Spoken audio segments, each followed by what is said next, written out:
So hello everyone, I'm Mon here, welcome to my review of New Game Episode 3. I found it really good episode. My favorite episode this season by far, because Nanishi was so prevalent. No, but they actually had some really good moments in the episode, because we had, of course, Aoba going into this depression, where she's like, man, no one needs me. Yeah, that was really good, because and I feel this anime this season is even better than last season, because so far we've had this like 1 or 3 episodes, but episode 2 was very dramatic. Episode 3 again then somewhat dramatic, right? That's short lesson here, and then this is really funny. So they have like this. I felt it used to be just comedy, like 9% of the time, and then some game design and like game development. And now it's like maybe 70% comedy, 20% drama, and then 10% game development. Something like that. So it's a little more, and I think that's even better because it makes it still really funny. And I like shows that can go from this like really, dark places to up and back. That takes a lot of skills to do that. So I think it was great here because, again, I think Aoba is pretty good writing there. Oh yeah, Aoba is like, that's that feeling I think a lot of people have in generally in work. So even if necessarily isn't about game development, it's a very clever thing to have there. You have these ideas, whatever, you present these things. People even buying into it. Okay, let's do that. Let's do ideas, and then suddenly no one cares about your input because they're like, oh yeah, but I can do this part. Like you made a concept, but I can do this design and so on. So they should both have that issue that people feels like people doesn't need their input generally, even if she expected that. But also, of course, I think she has a general designer who's accurate a lot. I've been there.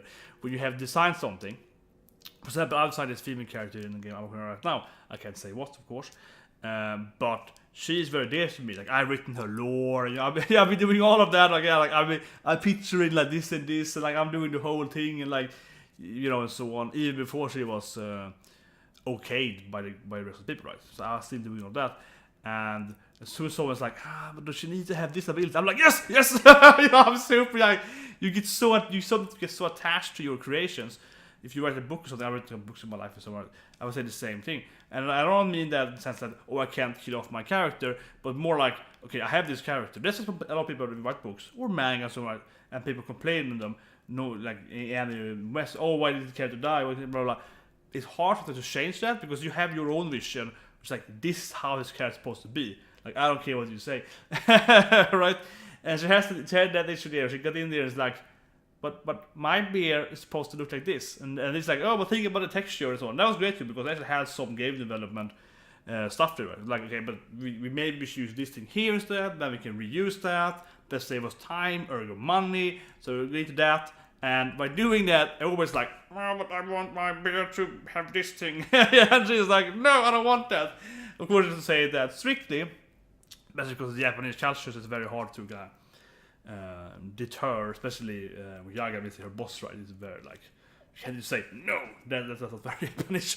That's not very Japanese, but still, she's kind of like, I wanted my beard to look like this, yeah. And of course, and it's like, listen to you now. Just could at least have how we can reuse texture. That's great for time saving primarily and so on, right? She's like, no, I don't want that. No, I want a beard to be this, and that's something that's very, I would say, very hard.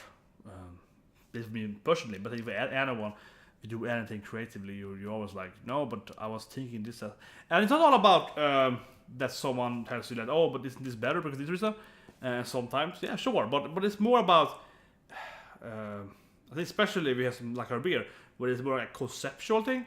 So just really, you feel that, I would say, you feel that, okay, I hear what you're saying, but what you're saying, while it might be correct or might be wrong and so on, it doesn't really matter on like the gameplay or so on. It doesn't matter on like the actual result of the game.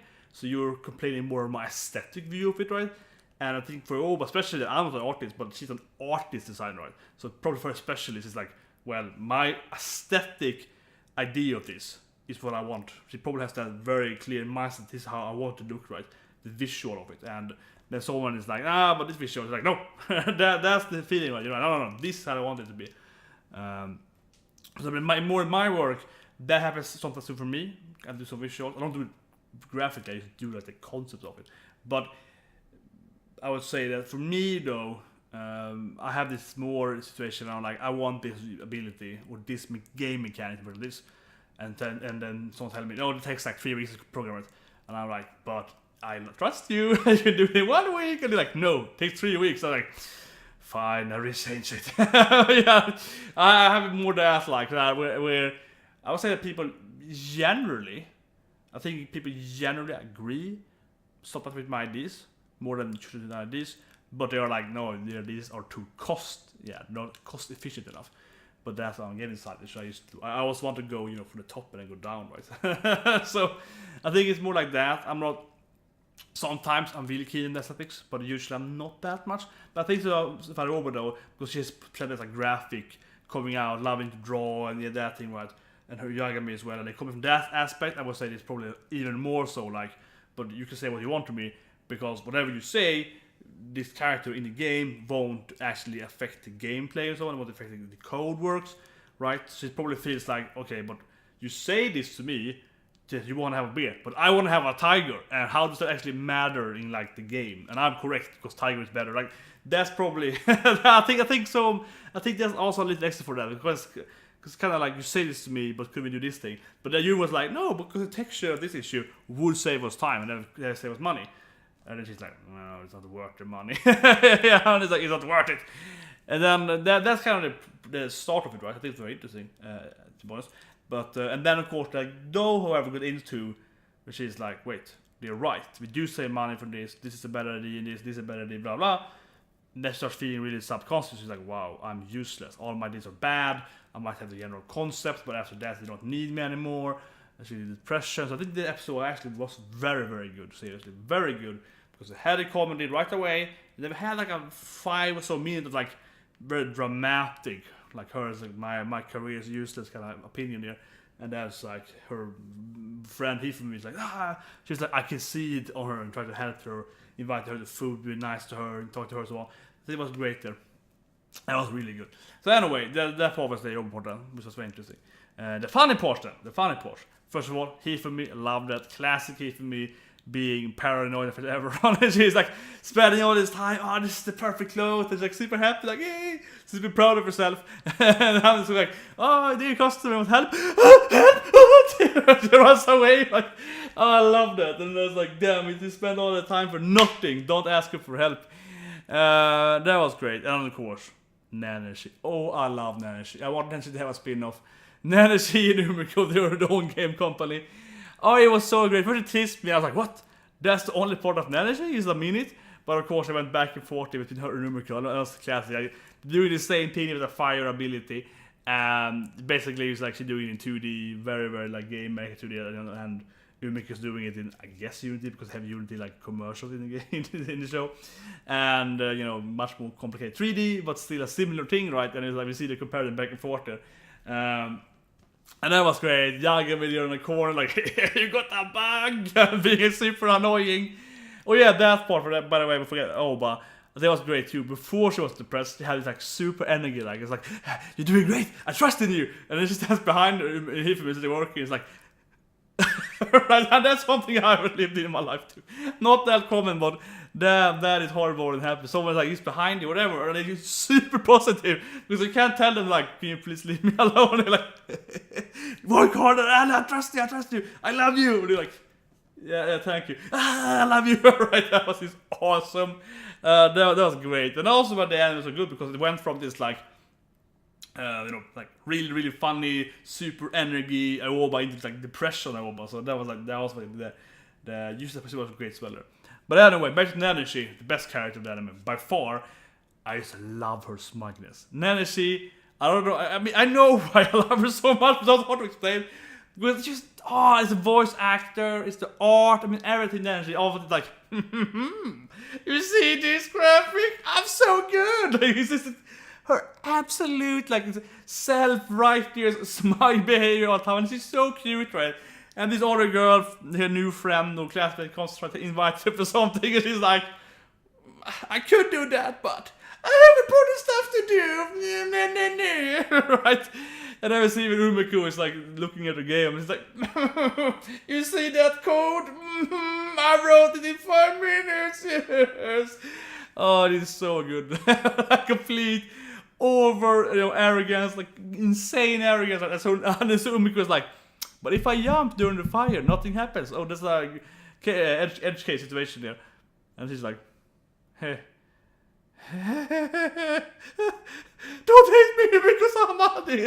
That's so great, right?